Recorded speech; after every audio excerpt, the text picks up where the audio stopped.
Muchas gracias. La paz del Señor sea con cada uno de ustedes. Honramos a Dios por su misericordia, por su gracia, porque ha sido bueno a través del tiempo con nosotros. El mundo está convulso. Yo no sé si a usted le gusta analizar las noticias, pero están pasando tantas cosas a la vez. Hay como una mecha encendida cerca de un barril de pólvora. Y hay gente que ha vivido enajenado de la realidad diaria. Viven como si no entendiesen los tiempos. Y nosotros podemos entender porque vivimos en una época donde el entretenimiento embeleza a la gente. Yo no sé cuántos de nuestros adolescentes, de nuestros jóvenes y aún los viejos vivimos jugando muchísimas cosas. Algunas que cuestan dinero, otras que cuestan menos, pero también cuestan. Pero mientras nos pasamos jugando, están pasando cosas que pueden determinar la historia de un país, que pueden determinar la realidad humana, y la realidad puede cambiar en segundos. Nos dejamos llevar por la euforia de un nuevo año, pero apenas hemos tenido 4 días y ya han pasado noticias en el mundo que están convulsionando varios países y que puede tener un efecto en cadena que haga o provoque que hayan situaciones graves a nivel mundial. Nosotros tenemos 3 nietos en Francia y cuando empezó esta guerra entre Ucrania y Rusia, empezó a hablarse de la posibilidad de activar el servicio militar obligatorio otra vez en Francia. Y allá tenemos un nieto de 22 años, uno de 12 o 13 años y uno de 6 o 7 años. Todos varones. Y entonces nos pone a pensar, porque los que han vivido la historia reciente no conocen, por lo menos en Occidente, lo que es el dolor de una gran guerra como la que vivió hace más de 75 años Europa y que afectó a muchos países del mundo. Puerto Rico vivió más la guerra de Corea, donde cientos de puertorriqueños perdieron la vida, y la guerra de Vietnam, que terminó justo el día que yo me estaba inscribiendo para el servicio militar obligatorio. Terminó esa guerra. Y a veces que nos preguntamos cuán terribles son esas guerras, y lo que hay es que buscar. Reader's Digest hace unos años, al finales del siglo XX, tiró un anuario que se llama Grandes Acontecimientos del siglo XX.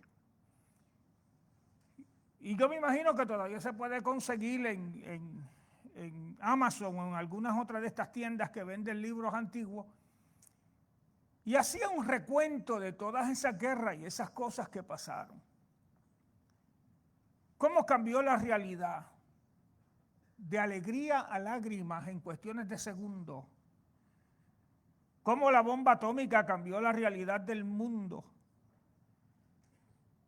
Y cómo hay hoy en día bombas mucho más capaces de destruir que las que se tiraron en Hiroshima, en Japón, que son mucho más potentes y que son capaces de exterminar ciudades enteras con unos efectos radioactivos increíbles.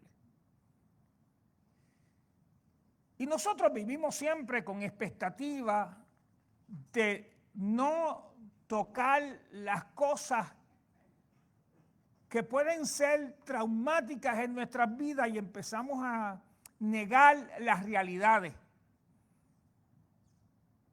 Y se nos olvida que esta tierra, como la conocemos hoy en día, tiene fecha de expiración. Se nos olvida eso. Vamos a entretenernos. Vamos a mirar una serie turca de 250 capítulos para entretenernos. Vamos a ver esas grandes series que hay en las redes sociales compañías como Netflix y otras más que hay, que te venden y te enseñan películas para tenerte entretenido, para que no tomes tiempo para pensar. Y hay veces que debemos, y nosotros casi no tenemos tiempo para cultivar el pensamiento, porque estamos entretenidos. Mi mamá usaba una palabra, a mí me gustaba mucho, embelesado. Muchacho, tú estás embelesado. Pero la realidad es que en algún momento le tendremos que dar cuenta a Dios. En estos días, yo estoy terminando ya un manual, todavía no sé cómo lo voy a llamar, de Apocalipsis, de enseñanza, que ya está cerca de las 400 páginas.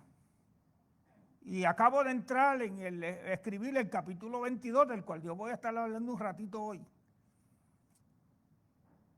Pero lo estoy analizando desde el punto de vista de la controversia cristiana entre las dos escuelas mayoritarias, que es la escuela futurista y la escuela preterista o histórica, porque el cristianismo está dividido entre esas dos escuelas en cuanto a los eventos futuros. Y lo estoy haciendo arriesgándome a ser excomulgado de un sector, pero me siento con la responsabilidad de dejarle saber a la gente que debemos ser responsables en el análisis de las Sagradas Escrituras. Y yo no voy a traer nada controversial hoy, porque las cosas que son controversiales yo las enseño en el salón de clase. Pero sí hay cosas que tenemos concordancia. Hay cosas que tanto la escuela preterista histórica como la escuela futurista de interpretación tienen similitudes. Y es que todas entienden que hay un Génesis en la Biblia y hay un final, un Apocalipsis. Y que el Dios soberano que diseñó todas las cosas y que estableció los tiempos y que nadie le enseñó porque ya tenía omnisciencia, estableció un orden y le tendremos que dar cuentas a Él al final de nuestros días. Yo he tenido algunas conversaciones muy serias con amigos, porque hay veces que tenemos la tendencia de mirar un pasaje escritural y se nos olvida de mirar el resto, que está en ese contexto. Y hacemos lo que yo llamo hipótesis. Y nos convertimos en esos defensores de las hipótesis, de la especulación, de crear una controversia teológica. Pero se nos olvida que por encima de la controversia teológica hay unas verdades divinas que son absolutas y que aplican para toda la humanidad. Yo una vez hice un comentario, a mí me gusta escribir mucho, a los que me siguen en Facebook como Rodríguez Ella Santos, o los que son amigos, porque ahora restringimos un poquito el perfil. Yo hice un comentario sobre la gente que se pasa especulando con las profecías y con las doctrinas, y dije que eso era un privilegio de la burguesía europea. Y hubo gente que se picó.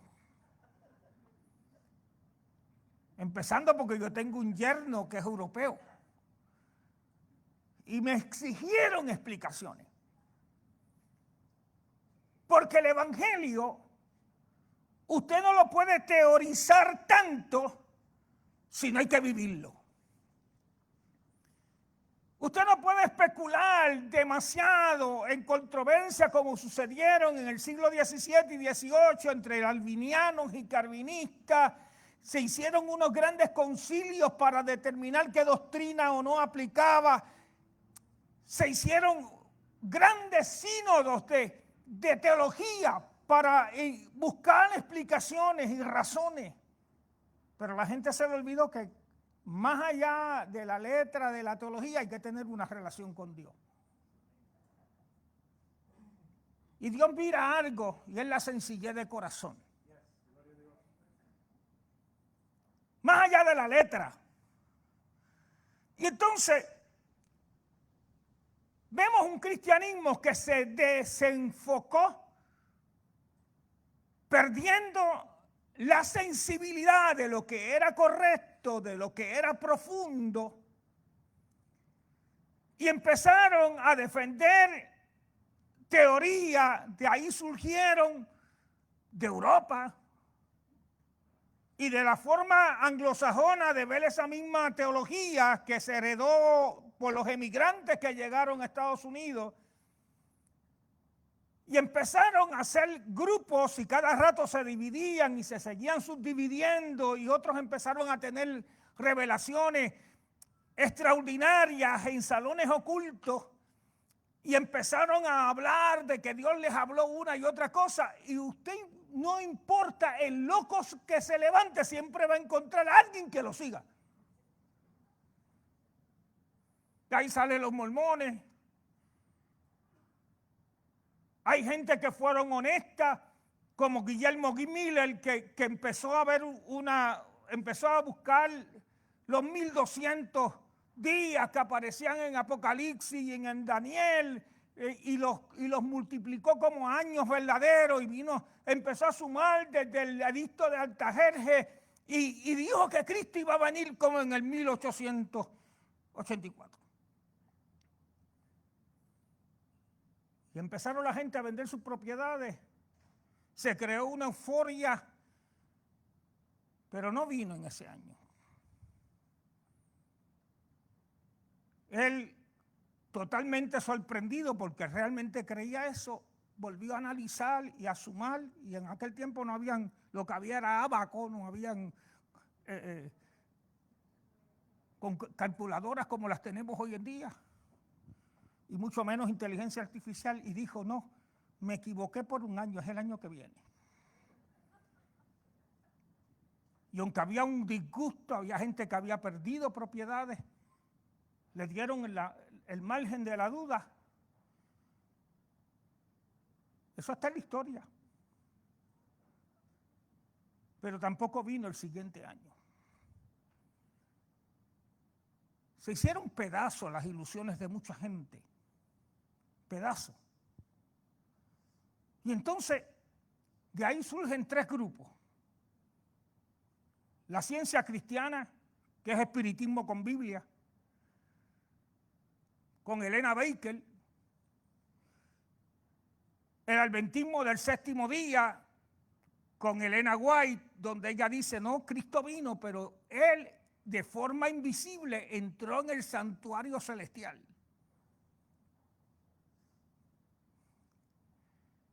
Y salen los testigos de Jehová un tiempo más tarde, que no se llamaban así al principio, diciendo que Cristo iba a venir en el 1914. Tampoco vino. Y dijo: no, sí vino espiritualmente, y empezó el milenio en el 1914. En el 2014, ya estaba diciendo, porque ellos decían que la generación que vio en el 1914 era la que iba a venir el establecimiento del reino, y el concepto del salón del reino sale de la antesala del reino de Dios sobre la tierra.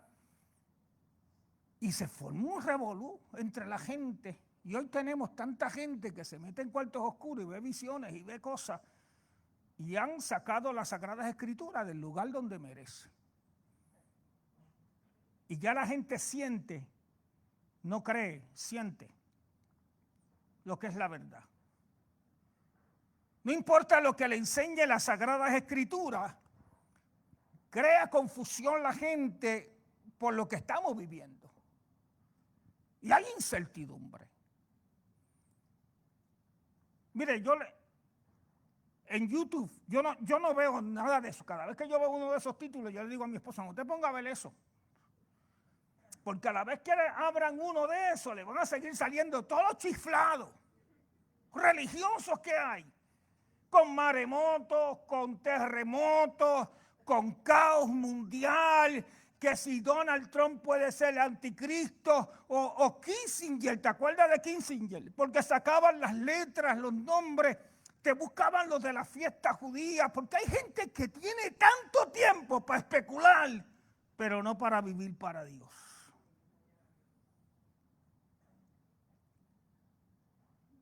Y crean ansiedad,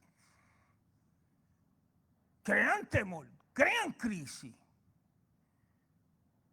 Hay situaciones de la gente, mira, hay gente que ve más demonios que a Dios.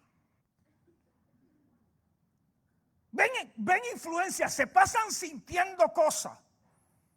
Sienten lo que es una opresión, se predisponen emocional y mentalmente para lo peor.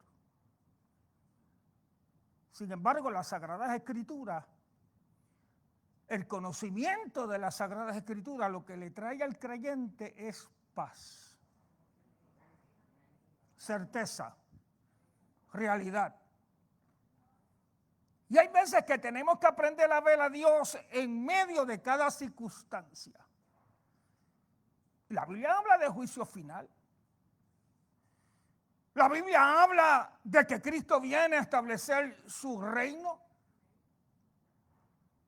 Pero yo no me pongo a especular como antes, porque la realidad es que hay más posibilidades, no me tomen a mal lo que le voy a decir, hay más posibilidades que usted se muera primero y que yo me muera primero antes de ver alguna de estas cosas. Y el día que yo me muera, Cristo vino para mí.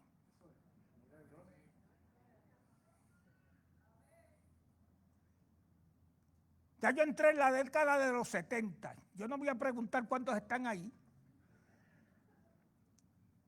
Pero las estadísticas dicen, los números,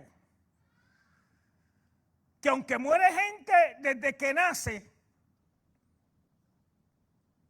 y a través de la adolescencia y la juventud, se mueren muchos inocentes en las guerras, en los terremotos, en tantas maneras, los accidentes de tráfico, suicidio de adolescentes, gente que está vacía existencialmente. Pero la realidad es que la inmensa mayoría de la gente que muere mueren entre los 70 y los 80 años. Si usted pasa de 80, si tiene uno así de más de 80, dígale, estás en la ñapa. ¿Ah? En la iglesia nuestra tenemos, donde se comenzó la iglesia, tiene 101 años. En la casa de ella comenzó la iglesia. Ya está un poquito que casi los domingos no puede levantarse para ir porque tiene mucho sueño y es que no está durmiendo de noche. Pero vive y está alerta. Pero como ella, no hay 2,000 posiblemente en Puerto Rico. Yo no sé cuántos hay. Una vez creo que MMM hizo un estudio de cuántos hay, más de 100 años en Puerto Rico, y lo estaban celebrando. Especialmente si estaban con MMM. Pero hay alguien aquí de 100. Hay alguien de 90. Uno, están señalando más allá. Pero la realidad, hay otra. Ok, qué bueno. Pero la realidad es que la mayoría de la gente muere en esta década de la que yo estoy viviendo. Pero yo no tengo miedo por eso. Yo le dije a mi esposa una vez cuando salí positivo de cáncer, que yo iba a vivir con intensidad el tiempo que me quedase, con conciencia de que la paz de Dios reinara en mi corazón, y me lo voy a disfrutar.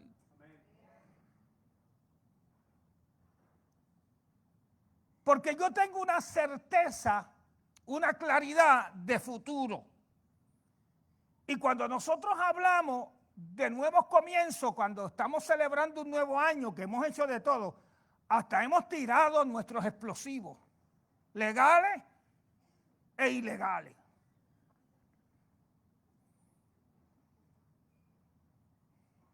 Mire, ¿quién le gusta las matemáticas? ¿Cuánto dinero se explotó en Puerto Rico entre las 12 y 2:30 de la madrugada? Millones a lo mejor, porque esos cohetes no son baratos. Yo le tengo que decir que yo me acosté temprano. Yo no despedí lo despedí en la cama, yo estaba oyendo. Pero yo no salí. Yo me quedé en casa con mi esposa, ni siquiera en la casa del hijo. Él nos llamó, pero nos quedamos, pero oía. Y eso siguió sonando hasta las 2:40 que me desperté para ir a la oficina, que yo tengo en mi casa para estudiar, para escribir. Todavía estaban sonando explosiones. ¿Cuántos de nosotros nos analizamos qué significa un año nuevo para nosotros? Un nuevo comienzo. Y ahí caemos en el tema que yo voy a hablar un ratito hoy. Porque el capítulo 22 de Apocalipsis es un epílogo. Los que han estudiado, parece ser una continuación, por lo menos los primeros 5 versículos del capítulo 21, donde baja la Nueva Jerusalén ataviada para su marido.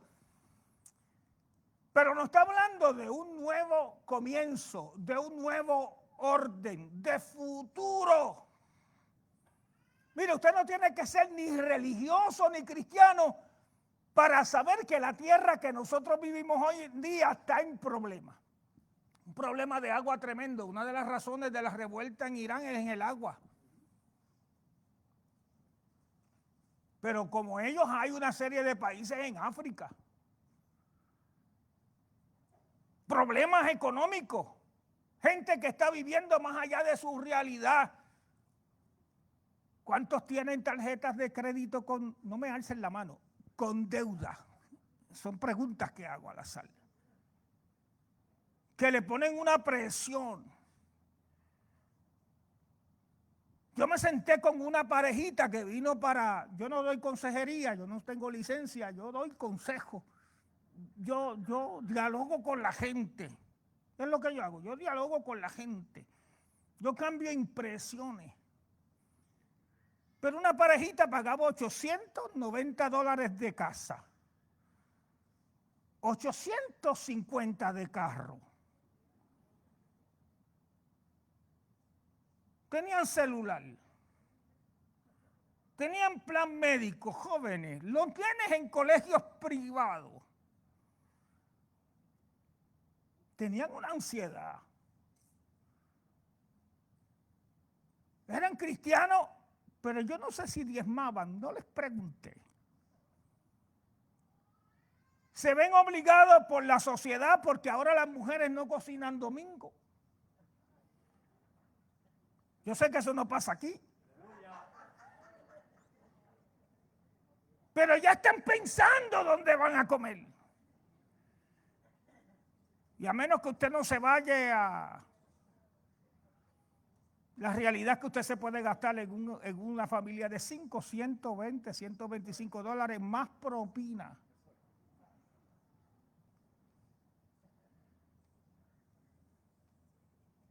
Y eso crea una ansiedad. Y como los de la escuela futurista dicen que la última la paga el diablo, se endeudan hasta lo último. Pero viven en ansiedad. No se pueden disfrutar nada porque la presión de grupo, los nietos, mira, yo vi a alguien de 8 años, a una niña que le acaban de regalar una muñeca preciosa y no la quiso. Esperaba algo de tecnología. Nos las trajo la mamá porque no se la quiso y se la vi a mi nuera, que es terapista del habla y ella la va a usar para sus terapias, se la llevó.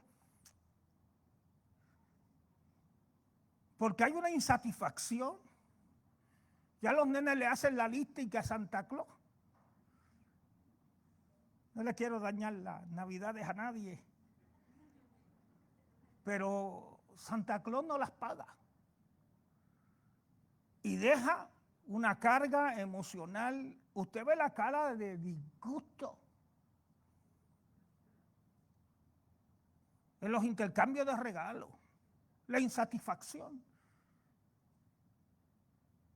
La gente no ha aprendido a dar gracias y a vivir con expectativas de reino, sino que están tan terrenal, por no decir tan mundano, que han perdido la conciencia que lo que estamos aquí es viviendo para entrar al reino de los cielos, viviendo de tal manera que agrademos a Dios y que seamos agradecidos. En el capítulo 22, los versos que ya voy a leer, dice: después me mostró un río limpio de agua de vida, resplandeciente como el cristal. Los versos del 1 al 5. Que salía del trono de Dios y del Cordero, y en medio de la calle de la ciudad, a uno y a otro lado del río, estaba el árbol de la vida que produce 12 frutos, dando cada mes su fruto. Y las hojas del árbol eran para sanidad de las naciones. Y no habrá más maldición. Y el trono de Dios y del Cordero estarán en ella. Y sus siervos le servirán y verán su rostro. Y su nombre estará en sus frentes. Y no habrá allí más noche. Y no tienen necesidad de luz de lámpara ni de luz de sol. Porque Dios, el Señor, los iluminará y reinará por los siglos de los siglos. La teología define la omnisciencia de Dios como el estar siempre presente y su naturaleza llena todo. Es la certeza más convincente de que nunca estaremos solos y nos cubre su soberanía. Mire, yo no sé lo que usted está viviendo. Yo no sé lo que el mundo le ha enseñado, cuán temor tenemos sobre las cosas, cuán conciencia tenemos de que esta vida, mire, usted haga un ejercicio hoy, vaya a su casa. ¿Quién tiene más de 50 años aquí? Búsquese fotos de cuando tenía 20, 25, 30, 35. ¿Cómo ha ido envejeciendo? Pero está vivo. Vieron que subí esa escalera con pausa ahí. Hace unos años yo las brincaba por ahí. Yo he venido predicando desde las otras escaleras que habían aquí. Pero el tiempo pasa. No importa cuánto dinero usted gaste tratando de detener la realidad. Hay gente que no se pueden acercar cerca de las velas porque se derriten. Le tienen miedo al fuego. Nos sentimos bien. Usted no ha notado que ahora todo el mundo es como un estatus social y te lo dicen cada vez que usted ve. Es que estaba en el gimnasio. Vengo del gimnasio. Por ahí hay unas estadísticas que no las voy a decir en este altar, pero es uno de los sitios de encuentro donde mayores contactos de infidelidad matrimonial se hacen.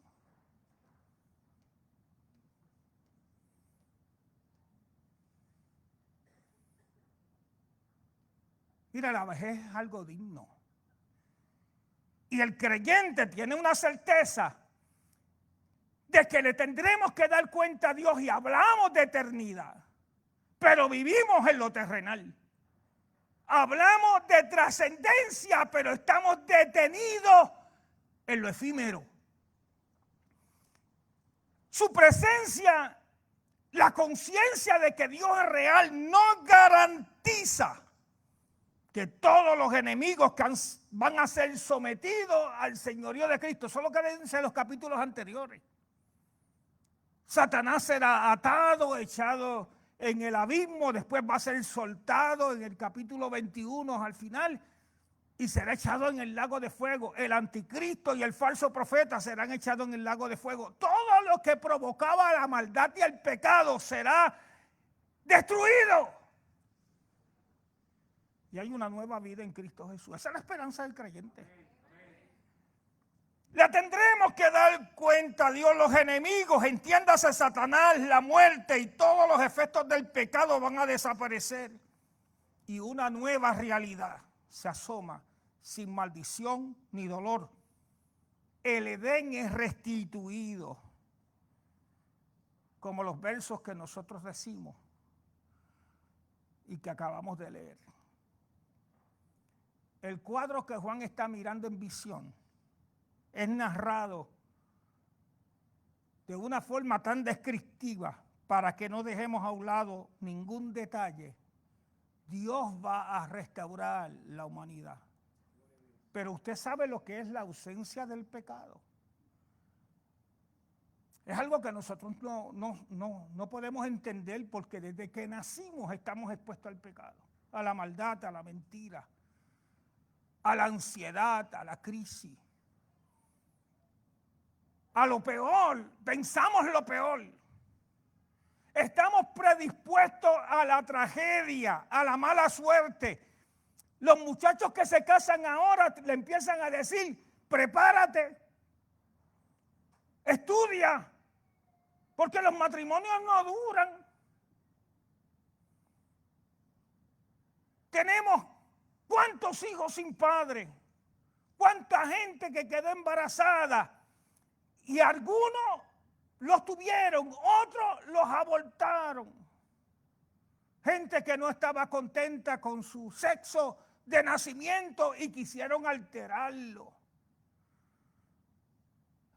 Gente que se ha hecho tatuaje por donde quiera.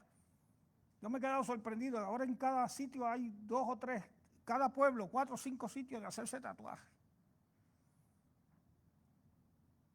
Y han tratado ahora de justificarlo. Vamos a cristianizarnos, vamos a ponerle un mensaje bíblico en el tatuaje.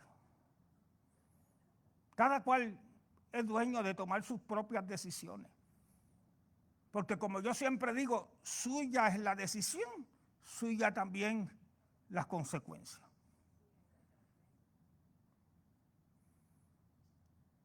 ¿Ustedes no han notado que se ha dejado de hablar del SIDA? Pero esos números están ahí. Lo que pasa es que la gente se acostumbró. Igual que el COVID, ya el COVID no mete miedo. Pero el COVID está ahí. Tenemos un pastor ahora mismo con un cuadro muy difícil de una de esas enfermedades que parece que habían desaparecido y de momento tiene la posibilidad de una de 3 enfermedades que eran de antes. Estamos orando por él, es un amigo. Anoche hablamos con él, oramos un ratito con él, está hospitalizado en Estados Unidos. Todo esto de la noche a la mañana. La realidad puede cambiar. ¿Y qué es lo que nos sostiene a nosotros como cristianos? Que al final vamos a estar en el trono de Dios. Hay una esperanza que ni el pecado, ni la muerte, ni la enfermedad, ni los sinsabores, ni los divorcios van a poder llegar a nuestra vida, porque el que permaneció firme en su fe, creyendo una teología sana, que no importa lo que pase en este cuerpo, si le somos fieles al Señor, tendremos vida eterna. Y el propósito, fíjate que para fortalecer uno una fe, tiene que tener convicción, porque la fe tiene que estar basada en palabras, en verdad.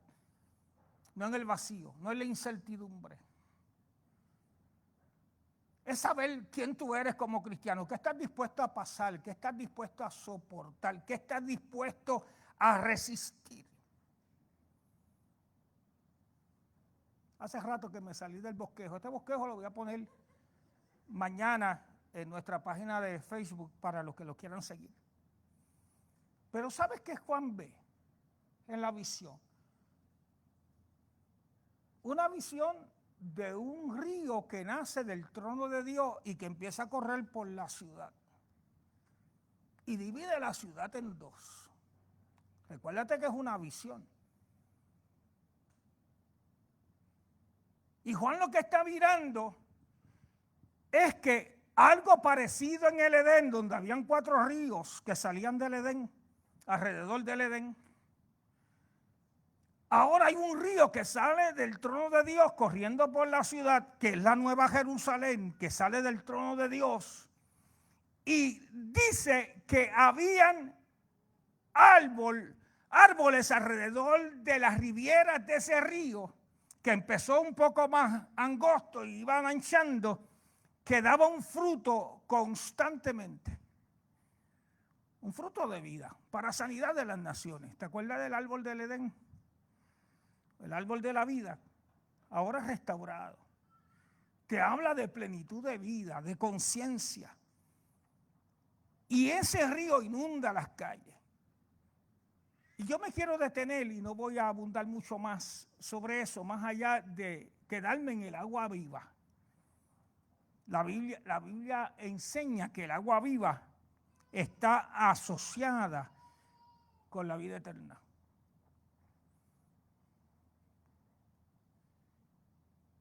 Cuando usted tiene ganas de tomar agua, ni la Coca-Cola le resuelve el problema.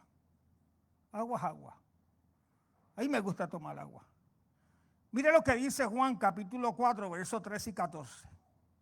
Respondió Jesús y le dijo: cualquiera que bebiere esta agua volverá a tener sed, pero el que bebiere del agua que yo le daré no tendrá sed jamás. Fíjate que está hablando de futuro. No tendrá sed jamás, sino que si el agua que yo le daré será para él una fuente de agua que salte para vida eterna. Certeza. Mire, yo no sé, ni estoy compitiendo con nadie, cuánto yo voy a durar. A mí me han preguntado gente, vayan a la funeraria, a mí me gusta mucho predicar en funeraria. Vaya a las oficinas de médicos y hay viejitos que están calculando cuánto le queda.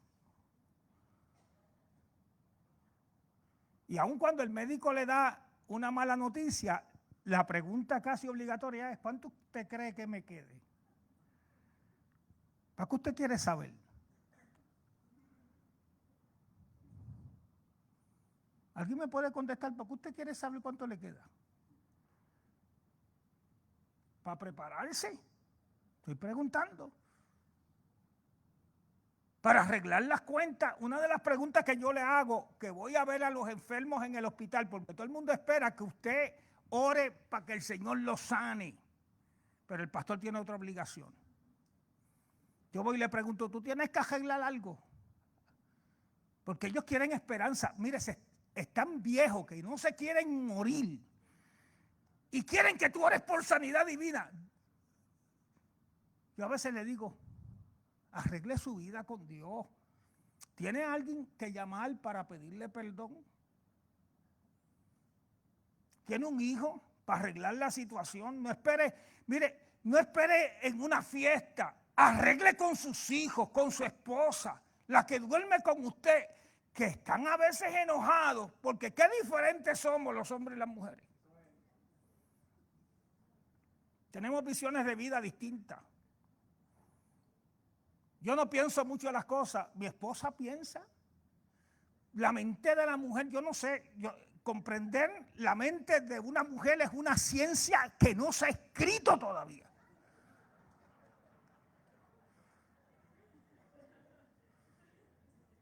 Se vuelve loco uno. Por eso el Señor dijo: ámela, ámela, ámela. Pero aproveche el tiempo, arregle las cosas. Porque esa mujer complicada es la que te cuida. Las amantes no cuidan encamado, las esposas sí.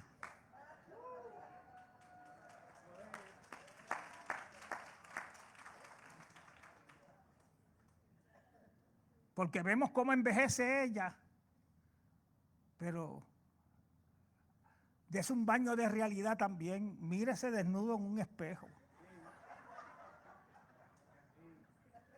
Usted también está viejo. Y mírese con la foto que yo le mencioné ahorita de los 15, de los 18. Y mírese en el espejo usted y compare. Envejeció. La realidad de una muerte se aproxima. Arregle su relación con Dios y con su familia, con sus hijos. Pida perdón, restaure, porque el Señor nos ha prometido vida eterna si perseveramos hasta el fin.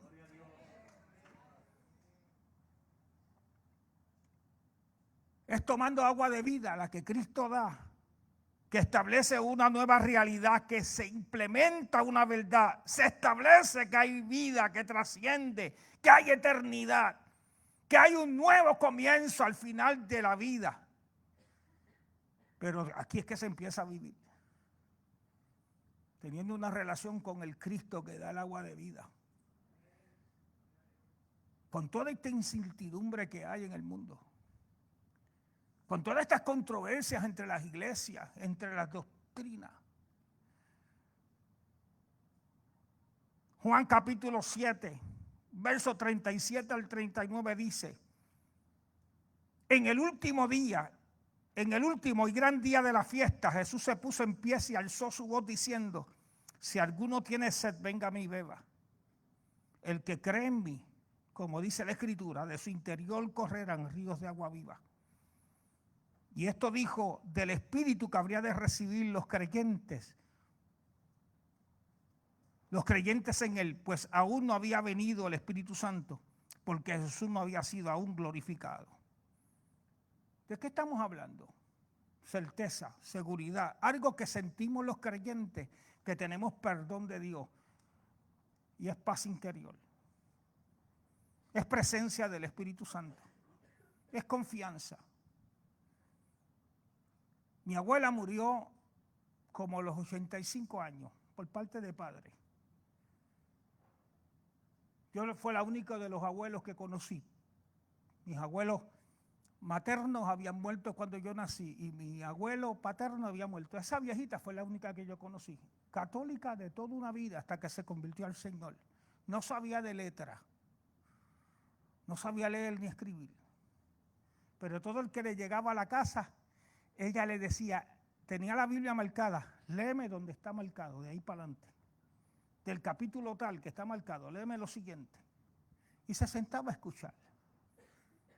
Se sentaba a tomar tiempo para orar. Y esa viejita, yo la vi orando hasta 7 o 8 horas diarias. ¿Sabe que mi papá aprendió eso de mi abuela? Y después que se convirtió oraba de 7 a 8 horas diarias.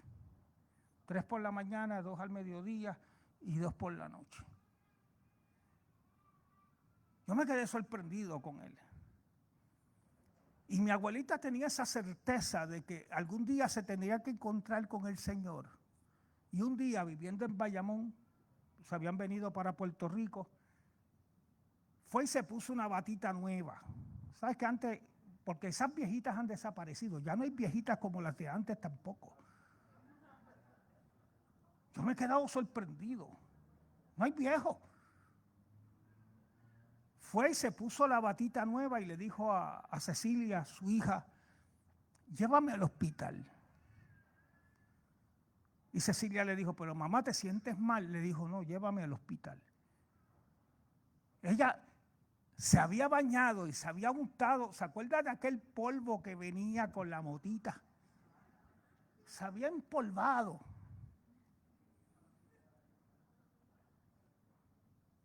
Eso ya no se vende. Los productos más allá no se venden porque ahora son muy pocos los que la usan. Y mi tía la empezó a llevar por la avenida Lomas Verdes para el hospital de Bayamón. Y decía, pero mamá, ¿te sientes mal? Y le dijo, llévame al hospital. Y por el camino empezó a boquear, a faltarle el aire, a faltarle el aire. Y tía detuvo el carro. Y empezó a orar. Mi tía era una mujer de oración también. Empezó a orar por ella y le dijo, no ores. ¿No ves que los ángeles me vienen a buscar? Y prácticamente en el carro murió, llegando al hospital. La experiencia es individual. Yo no puedo vivir su cristianismo, ni cómo usted lo percibe, ni cómo usted lo recibió, ni cómo usted lo cree, ni cómo usted lo investigó, pero es su responsabilidad creer y tener certeza de futuro. Si yo no tengo certeza de futuro, entro en crisis. Entro en incertidumbre. Entro en una serie de crisis de fe interna, porque yo he ido a visitar personas que no saben para dónde va, estando en la iglesia por muchos años. Tienen una incredulidad y están esperando a ver si tienen suerte de entrar al reino de los cielos, pero no tienen certeza de fe, porque la perdieron. Mire, yo quiero terminar prácticamente con esto. En Ezequiel 47, del 1 al 9, nos habla de una profecía parecida. Y yo quiero leerla, y estoy leyendo Reina Valera del 60. Me hizo volver luego a la entrada de la casa, Ezequiel 47, del 1 al 9. A la entrada de la casa. Y he aquí aguas que salían debajo del umbral de la casa. ¿Te acuerdas en Apocalipsis el río que salía del templo? El profeta vislumbra de una corriente que salían del umbral de la casa hacia el oriente, porque la fachada de la casa estaba al oriente. Y las aguas descendían de debajo hacia el lado derecho de la casa y al sur del altar. Fíjate de dónde sale el río que sale en Apocalipsis, del altar, del trono de Dios. Y me sacó por el camino de la puerta del norte y me hizo dar la vuelta por el camino exterior hasta fuera de la puerta, al camino que mira al oriente, y vi que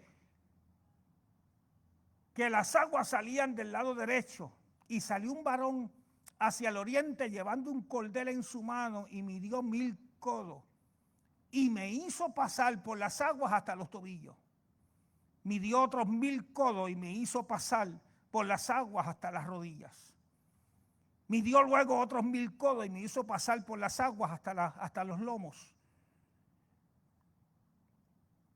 Midió otros 1000 codos y ya que era un río y que no podía pasar, porque las aguas habían crecido de tal manera que el río no se podía pasar sino a nado. Y me dijo, ¿has visto, hijo de hombre? Después me llevó y me hizo volver por la ribera del río. Volviendo yo vi en la ribera del río que había muchísimos árboles a uno y otro lado. Y me dijo, estas aguas salen de la región del oriente y descenderán el Arabat y entrarán en el mar, y entrarán en el mar recibirá la sanidad de las aguas, y todas las almas vivientes que nadaren por donde quiera que entraran estos dos ríos vivirá, y habrá muchísimos peces por haber entrado allá estas aguas, y recibirán sanidad y vivirá todo lo que entrare en este río. ¿Sabes que los profetas estaban hablando ahí de un río que nacía, que iba a sanar y que iba a llegar hasta un destino? Los teólogos creen que son una infusión de agua buena al mar muerto. Ese mar, nosotros estuvimos en el mar muerto. De allá me trajo Abinadab una pelota de de sal, que yo la tengo en un frasco todavía en mi casa.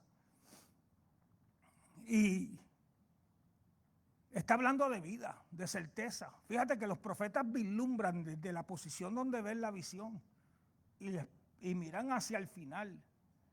¿De qué está hablando aquí? Está hablando de una experiencia de que una persona, un ángel, un ser espiritual, vino con un cordel para medir y le dijo: ustedes, métete en el agua. Es la profundidad. Hay una orden de sumergirnos, de meternos en el agua. El agua que trae vida. Y al principio midió 1000 codos, no tengo ahora mismo exactamente cuántos son 1000 codos, y le llegó el agua hasta los tobillos. Y el ángel vuelve y mide, y el agua le llegó hasta las rodillas. Y el ángel vuelve y mide y le dice: sigue adentrándote, y el agua le llegó hasta la cintura, después hasta los lomos, hasta cuando ya no podía tocar el fondo y empezó a nadar, a dejarse llevar. ¿De qué está hablando aquí? Está hablando de una vida espiritual, de una dependencia, de una profundidad. Mire, ser religioso es muy fácil. Yo no quiero usar una expresión, pero la religión es como una maldición. A mí la gente me pregunta de qué religión yo soy. Yo le digo: no, yo vivo un estilo de vida cristiano. Porque la religión divide. Yo le creo a Dios o no le creo a Dios. Mire, la incertidumbre cuando estamos con nosotros mismos, cuando no tenemos a nadie alrededor, ni estar conectado con alguien que usted no conoce, cuando usted está pensando y reflexionando usted solito. ¿Cuántos toman tiempo de hacer ese ejercicio? Quedarse solo pensando en la realidad de su vida, que ya usted ha notado que ha envejecido, que le duele todo, que está lleno de deudas, que está lleno de crisis, que tiene temores, que tiene luchas, que tiene interrogantes, que parece que el matrimonio se va a ir a ajuste, que sus hijos han tomado caminos distintos, que el mundo se ha convertido en algo impredecible donde la realidad puede cambiar en segundos. ¿Cómo está su relación con Dios? Porque al final de cuentas eso es lo que cuenta. Y llegamos delante del río y el Señor nos dice: ¿te atreves a meterte un poquito más? Profundizar más. Entregarte. Irte de la dependencia de la orilla. Hay gente que no se van muy profundo. Si no tocan el fondo, no se meten más allá. Tienen miedo. Pero el Señor dice: entra un poquito más, hasta que las aguas te arrastren. Donde ya tú no dependas de tu fuerza, ni de las ondas, ni de las corrientes, sino deja que yo te guíe, que yo te enseñe. Que en medio de tu crisis, de tu dolor, de tu incertidumbre, de tantos pensamientos negativos, pensamientos de muerte, de que te sientes un dolor y ya tú mismo te diagnosticas, y después buscas en internet a ver de qué proviene ese dolor y qué posibilidades hay. El pastor que yo le mencioné, le terminan de hacer los análisis el lunes para darle, después de 96 horas de estudios de su infección, un diagnóstico final posiblemente. Pero todas las alternativas que hasta ahora hay no son buenas. Y me decía: Santo, ora, le dije: ¿lo puedo compartir con la red? Y me dijo: sí. Y la noche lo puse, Abinadab fue uno de los primeros que reaccionó, porque es un pastor amigo que amamos por muchos años. Porque cuando estamos en medio de una crisis o de un problema, hay que cerrar los oídos a la gente y preguntarse cómo está mi relación con Dios. Cuando tengo una incertidumbre, cuando el panorama no se ve bien, cuando tengo temor, porque no se vale tener miedo. Se vale ser vulnerable. Se vale no tener todo calculado. Yo no tengo conciencia de qué puede pasar conmigo mañana. Pero me voy a meter dentro del río para que el Señor sea quien me sostenga. Porque Dios sabe cuánto vas a vivir y cuánto tiempo te queda. Y tú le tienes que pedir, Señor, ayúdame a vivir de tal manera que yo no te niegue, ni reniegue, ni maldiga, sino que confíe. Porque yo tengo certeza que el Dios de la Biblia, que el Dios que yo he creído, tiene un destino para mí.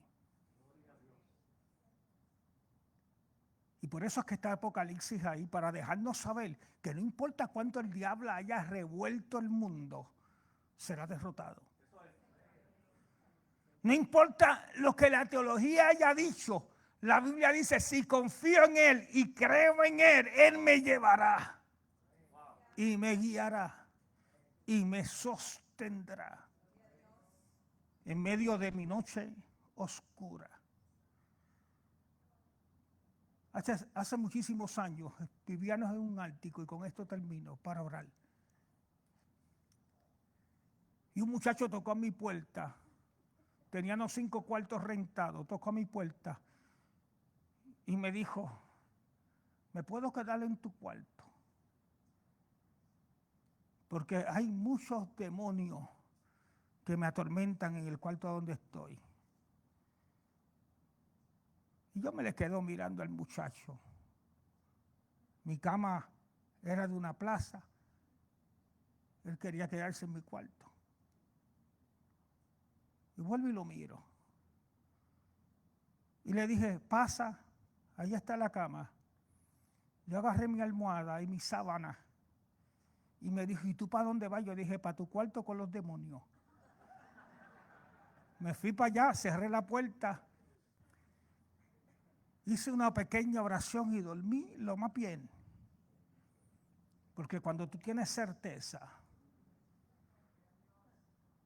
no importa lo que estés pasando, no importa lo que estés viviendo, aunque parezca ser una tragedia ahora, mañana nace una esperanza. El nuevo año es un año de esperanza, de nuevos comienzos. O te hundes en el pecado más. Como dice ese último capítulo, el que esté limpio, límpiase más. Y el que esté sucio, ensúciase más. Usted determina. Si yo me quiero meter en el río de Dios y confiar en el Señor, lo sigo a las corrientes del mundo, apartándome de Dios, que se fastidie el matrimonio, que se fastidien los hijos. Me sigo endeudando, no tengo paz. No puedo tener tranquilidad ni para orar. O le digo al Señor, yo confío en ti. Yo no me voy a desmoronar porque tengo mis pies sobre la verdad. Y la verdad me da certeza y me da claridad.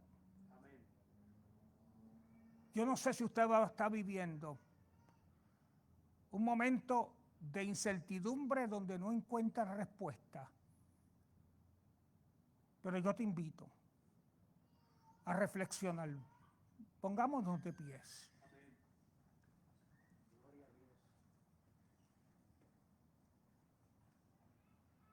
Ya pasamos los primeros 25 años de este siglo. Un cuarto de siglo. ¿Qué nos depara? Un mundo lleno de crisis, de bombas atómicas, de sinsabores, de incertidumbre, de plagas, de enfermedades, o simplemente nos ponemos a ministrarnos a nosotros mismos, porque fíjate que este es un asunto personal. Y le decimos: Señor, encárgate de mí, de mi vida, de mi presente y de mi mañana. Porque yo quiero tener paz, que cuando cierre mis ojos en la noche, no me quede entre dormido y despierto con ansiedad, sino con certeza de que a pesar de lo que tus ojos ven, de lo que tu cuerpo siente, de las malas noticias de los acreedores, si tú le eres fiel a Dios, Él está en control. Si te sientes con deseo de descansar en Dios, yo te invito al altar. Aunque se oigan los rumores de guerra, de dolor, de crisis, dile: Señor, yo quiero certeza, yo quiero confiar en ti. Y en un acto de fe tú le dices: yo entrego mi año al Señor, yo entrego mi mañana, mis decisiones, mi vida, mis matrimonios, mi futuro, mis finanzas al Señor. Porque es como un río que sale del altar trayendo agua de vida para mi tranquilidad y mi trascendencia eterna. Hay alguien que dice: yo quiero que se ore por mí. No voy a ser extenso, pero hay veces que hay gente que tiene certeza de que Dios le habló. Yo te invito al altar. Vente para el altar un ratito y dile: Señor, yo voy a entregar mi vida a ti, mis años a ti, mi futuro, mi mañana, y que Dios tome control de mi familia, de mis hijos, y que la paz de Dios cubra mi vida, que me llene de certeza. Dios bendiga estas vidas, porque uno puede orar cuando tiene certeza de que Dios está ahí y que Dios no me desampara a pesar de las malas noticias. Dios está presente. ¿Hay alguien más que le quiera decir: mi vida, mi familia, mis hijos están en tus manos?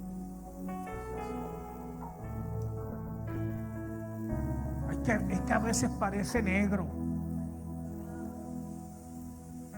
el pronóstico, el mañana. Pero dile: Señor, yo quiero confiar. Yo tengo que aprender a confiar. Yo quiero estar en paz en medio de la tormenta, de la incertidumbre. Porque si no entramos en una crisis, en una depresión, fuerzas externas nos oprimen. Pero cuando tú le puedes confesar al Señor: yo estoy confiando, tengo certeza de que tú estás conmigo en medio de mi aflicción, de las malas noticias, de las crisis. Habla con Dios, es con Dios. Podemos poner la mano sobre ti, pero la realidad es que esta es tu relación con Dios. Dile: Señor, aquí estoy delante de ti. Perdóname por dudar.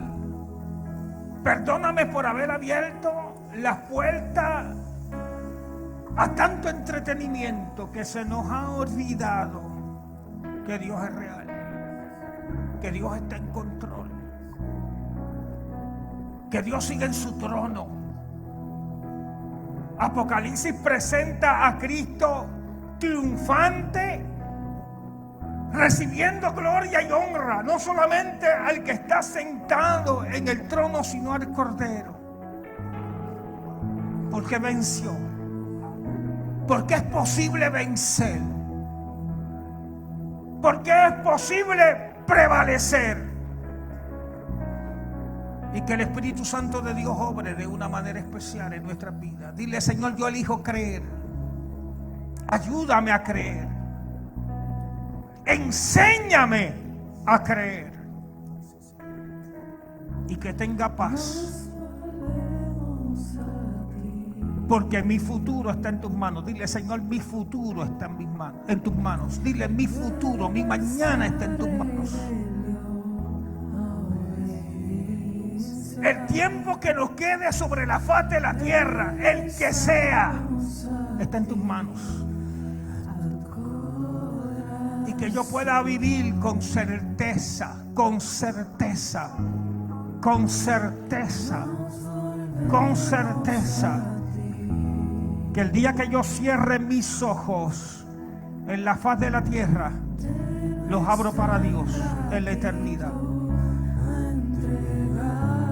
Si algunos hermanos que les gusta estar en los ministerios de adoración y de oración y quieren venir y compartir con ellos en el altar, hágalo. Yo no conozco a los hermanos, pero dígale: Señor, yo quiero creer. Yo quiero creer. Yo quiero tener certeza de que Dios es real. Echamos la duda. Fíjate que la Biblia dice que el que se acerca a Dios crea que le hay. La mentira de Satanás es que tú pierdas la esperanza. Cuando vamos delante de su presencia, estoy consciente de que Él me escucha, que su oído está atento para mí. Mira a cada persona que está en el altar. Mira a cada persona que está en el altar. Tú conoces el corazón de cada cual. Mira el que todavía tiene dudas e incredulidad. Echamos fuera todo espíritu de incredulidad. Echamos fuera todo espíritu de duda. Echamos fuera todo espíritu contrario a la fe. Toda confusión. Echamos fuera toda confusión. Echamos fuera toda confusión, toda ansiedad, toda incertidumbre. Echamos fuera en el nombre de Jesús. Que tu Espíritu Santo obre de una manera especial. En el nombre de Jesús. Permite que tu Espíritu Santo obre. Que tu Espíritu Santo obre. La fe es algo que te hace tener certeza. La incredulidad apaga el espíritu. La fe te hace vivir con conciencia de Dios. En el nombre de Jesús. En el nombre de Jesús.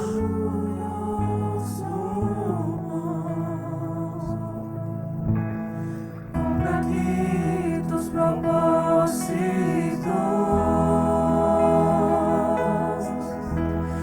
Guíanos a tu voluntad.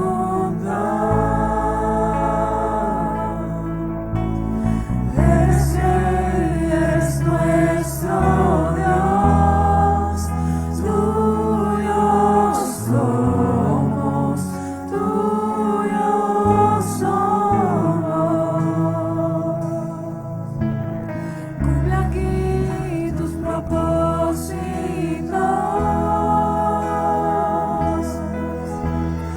Guíanos a tu voluntad.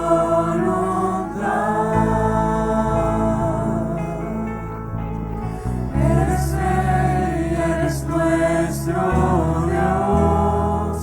Tuyos somos, tuyos somos.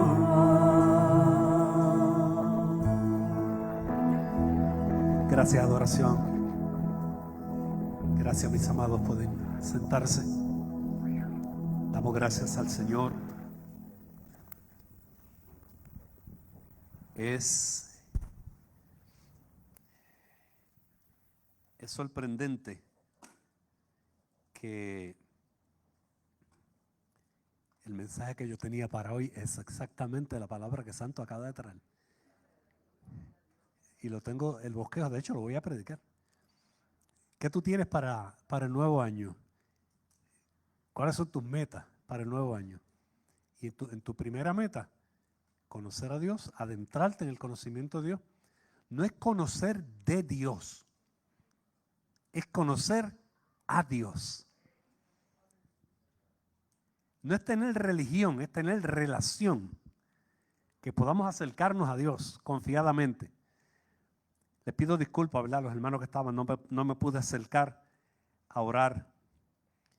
Me ven con mascarilla. Está media iglesia enferma y su pastor, ¿verdad? Se enfermó también. Doy gracias a Dios por la vida de cada uno de ustedes y por todo lo que está sucediendo en esta casa, ¿verdad?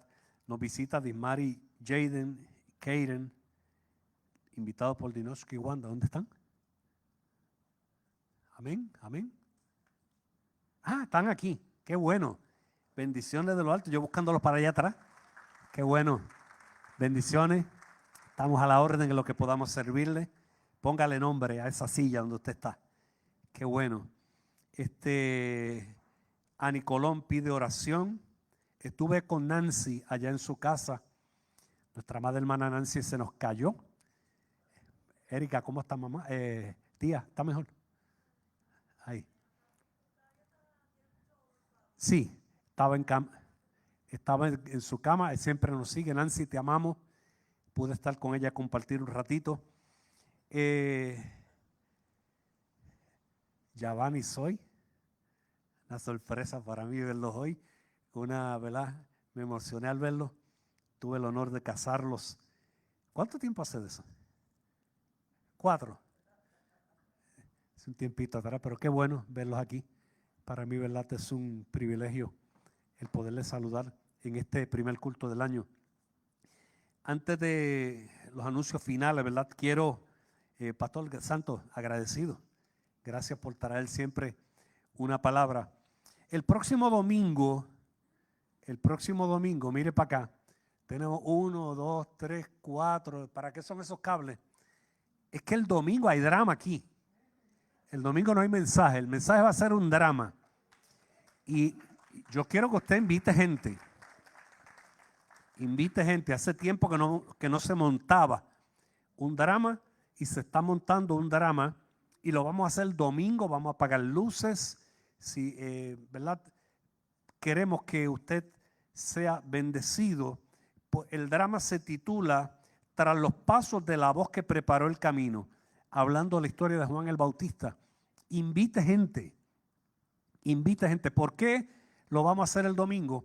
Porque el domingo que viene va a ser la entrega de regalo a los niños.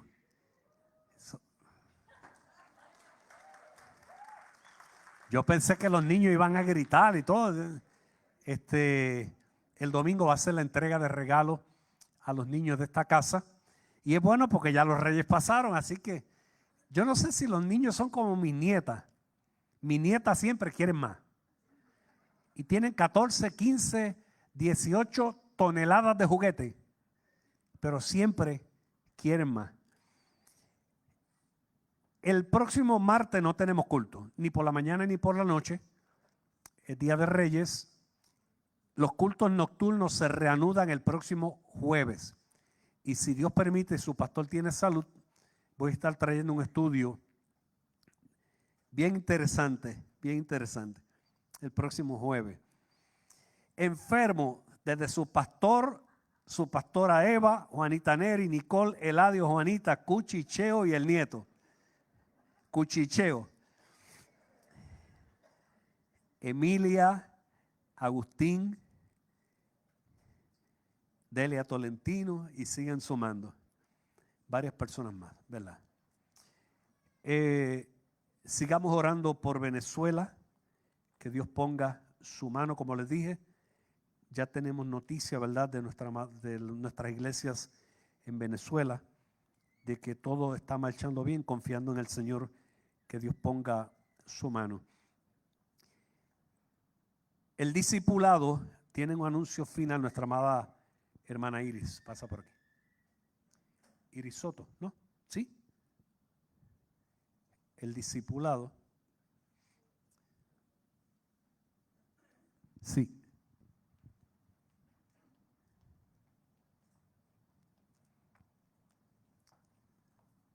Dios les bendiga. Como dice la pantalla, comienzan el martes 13 de enero las clases de discipulado 1 y 2. Se apuntan en la parte de atrás. Es bien importante que una vez usted toma la decisión de servir a Cristo en el altar, usted se eduque, conozca los principios, conozca la doctrina, conozca en lo que usted cree, conozca la palabra del Señor. Y para eso estamos ofreciendo este ministerio de discipulado. Hermana Wanda Suega y yo, y la compañera también Ada, y la hermana Cuca, estamos a las órdenes y lo recibimos con mucho amor, con mucha alegría, para enseñarles y profundizar en la palabra del Señor. Y también tenemos un taller que va a ser el sábado, creo que 14 de enero. Las pantallas también creo que tienen la información. Estaba en la parte de atrás el taller de la plomada divina. Perdón, 24 de enero, 24. de 4 a 8 de la tarde. Ese taller es para los que tomaron ya Discipulado 1, Discipulado 2. Ese taller es para una introspección dirigida. Es un taller muy hermoso porque ahí dejamos todo lo que quedaba y comenzamos nuevamente nuestra vida en el Señor, sabiendo que todo asunto que no estaba resuelto, tratamos en ese día, bajo la dirección del Señor, de que podamos llegar a esa solución. Así que es un taller hermosísimo, yo se los recomiendo, yo lo viví, aprendí muchísimo y es algo bien preparado, bien estructurado, Amén. ¿verdad, pastor? Yes. Es algo bien estructurado para que usted allí deposite lo último que queda por ahí, que usted tenía que clarificar, porque somos alma, espíritu y cuerpo. Amén. Y hay una historia y un pasado atrás de nosotros. Eso. Es una realidad que la traemos aun cuando nos convertimos y hay que trabajarlo. Y ese taller se trabaja. Así que Dios me lo bendiga. Qué bueno, gracias, Iris. Hablando ¿verdad? De la plomada divina está basada en el libro de Amós y es una enseñanza que hace muchos años llegó a esta casa y se quedó. Y dentro de la plomada divina lo que hacemos es, nos vamos, primero damos una teoría y luego hacemos introspección de cada persona y nos confrontamos con la realidad. Y a veces, ¿verdad?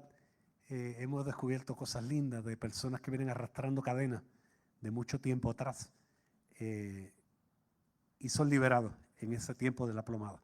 Así que damos gracias al Señor por este día. Disfrute el resto del día. Que la paz del Señor sea sobre ustedes. Póngase de pie en esta hora. Katia, no te vayas después. Quiero decirte algo. Pastor Santos, otra vez gracias por la oportunidad de escucharte. Escuchar a Santos, ¿verdad? Siempre es refrescante. Y damos gracias a Dios por la vida de Santos, la vida de su amada esposa, de sus hijos. Y damos gracias. Inclina tu rostro. Dios de Abraham, de Isaac y de Jacob, Padre nuestro, que estás en los cielos. Venimos delante de tu presencia, agradeciendo tu favor, tu misericordia y bondad, por un nuevo día de vida, de esperanza y de fe. Gracias por regalarnos el primer culto del año 2026. Gracias, Dios, por todo lo que ha ocurrido aquí, por las alabanzas del devocional maravilloso que el ministerio llevó, Señor. Gracias por mi amado hermano José con las interpretaciones, Señor. Gracias por el ministerio de adoración que lo hizo también por Paola, por Nani, por Sofía, Señor, que danzaron para tu gloria y para tu honra. Y Señor, gracias por Pastor Santo. Siempre una palabra, Señor, al corazón. Gracias, Dios. Lo bendecimos a él y a su familia. En esta hora, Señor, declaramos, enviamos una palabra de salud para Nancy Colón. Enviamos una palabra de salud para Ani, allá también en Humacao. Señor, te pedimos que pongas tu mano sobre Delia, sobre Juanita Neris, sobre Eladio y sobre Juanita, sobre Agustín. Señor, sobre todos los enfermos, nuestra amada hermana Eva, que está ahora mismo en cama, Señor, que pongas tu mano de salud, que pongas tu mano de salud sobre mi vida, Dios, que he estado un poco quebrantado también, Señor, que sea glorificado de una manera especial. Ahora, Padre, salimos de este lugar, pero no de tu presencia. Te pedimos que nos lleves en paz, en comunión, hasta nuestros hogares o a los lugares donde vayamos a ir, que tu presencia vaya con nosotros. Atamos todo espíritu de accidente en las carreteras y declaramos lo que dice Isaías capítulo 54, ninguna arma forjada en contra de ti prosperará, porque el que contra ti conspire delante de ti cae. En el nombre de Jesús declaramos tu señorío. Amén. Saluda a tu hermano.